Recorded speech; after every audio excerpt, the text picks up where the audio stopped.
Lithography is a fascinating method of printing. It's quite different from older ways. You know, those older methods used raised or incised surfaces. Think of woodcuts or engravings, but lithography, well, it uses a flat surface, usually a stone or a metal plate. The name lithography actually comes from Greek words. Lithos means stone and graphene means to write.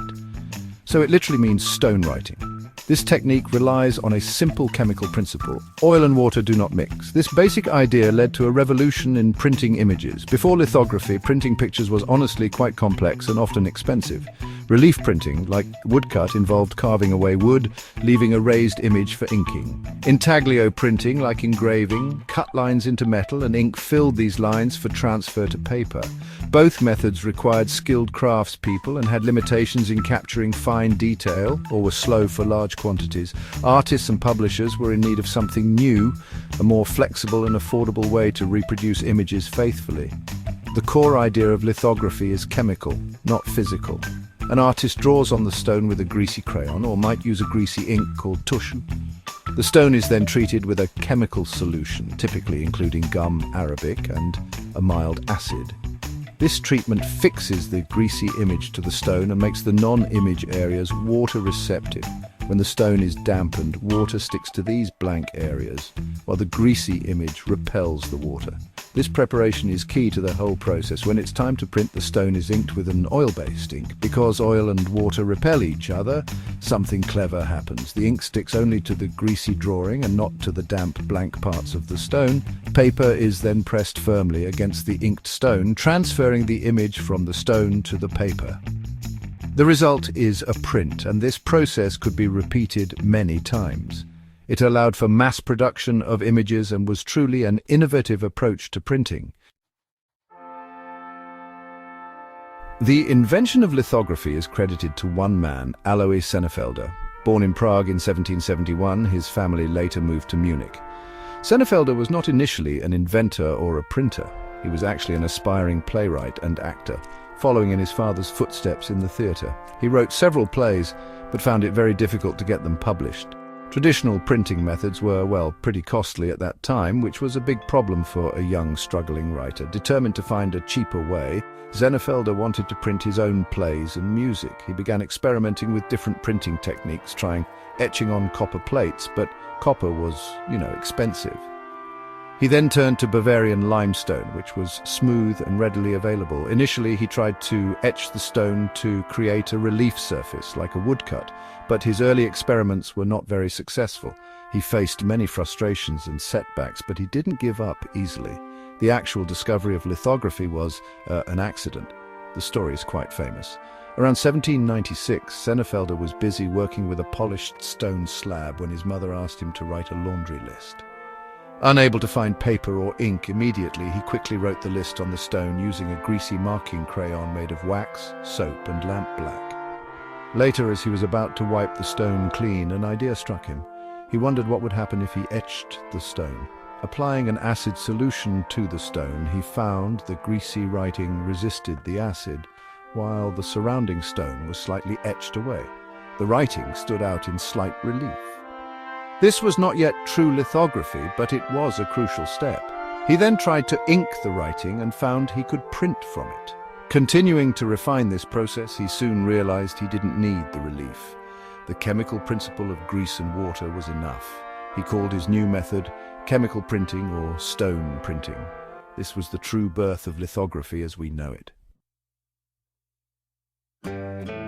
Alois Senefelder patented his invention in Bavaria in 1799. He worked hard to improve the process and tried to commercialize it.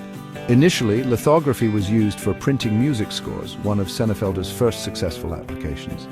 Music notation was complex to set with type, and engraving it was expensive. Lithography offered a faster and cheaper alternative. Composers and music publishers quickly saw its benefits and began to adopt the new technology, helping to spread awareness of stone printing. The advantages of lithography were clear. It allowed artists to draw directly onto the stone, giving them more freedom and control. The printed image could closely resemble the original drawing, capturing subtle tones and textures well, which was difficult with woodcuts or engravings. Lithography was also quicker for some types of work. Preparing a stone could be faster than carving a woodblock or engraving a metal plate. These benefits made it attractive for various purposes, not just for music anymore. Soon lithography spread beyond Bavaria. Senefelder himself helped to establish presses in London and Paris. Other printers learned the technique and opened their own workshops. By the 1820s, lithography was well established in Europe and used for many different things. Maps, scientific illustrations, and book illustrations were printed using lithography. Jobbing printers used it for notices and advertisements. It became a versatile and popular printing method, with its reach growing significantly. Artists also began to explore lithography, loving the directness of the medium. Francisco Goya used it for powerful prints, and Theodore Géricault and Eugene Delacroix also embraced it, creating famous artworks using this technique.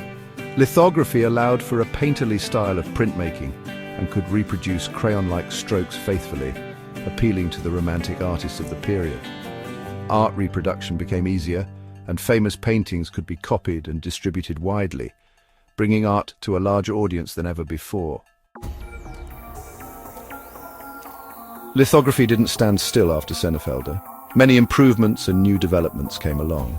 One major advancement was chromolithography, meaning printing in multiple colors. Godefroy Engelmann of France patented it in the 1830s. Chromolithography used several stones, each printing a different color. When printed, one after another, they created a full-color image. This transformed popular visual culture, bringing brightly colored posters, advertisements, and labels to the masses for the first time. Another key development was offset lithography, which appeared in the late 19th century. In offset lithography, the image is not printed directly from stone to paper. Instead, the inked image is first transferred to a rubber blanket, which then transfers the image to the paper. This had several advantages. The flexible rubber could print on rougher surfaces and extended the life of the printing plate. Metal plates, often zinc or aluminum, replaced stones, making the process more efficient for industrial printing. These technological advancements greatly impacted printing. Offset lithography became the dominant commercial printing method and is still widely used today. Think of books, newspapers, magazines, and packaging. Most are printed using offset lithography. The speed and quality are excellent for large print runs. The development of photographic processes also combined with lithography. Photolithography allowed photographic images to be printed, further expanding its applications. It became a very powerful tool for communication. Even in the digital age, lithography remains relevant. While digital printing grows, offset lithography holds its place, used for high-quality art prints. Fine art printmakers still use traditional stone lithography, valuing its unique aesthetic qualities. The directness of drawing on stone is still appealing. Senefelder's accidental discovery over 2 centuries ago was profound. It fundamentally changed how we create and share images. Its legacy continues in print shops and art studios around the world. It truly shaped our visual world.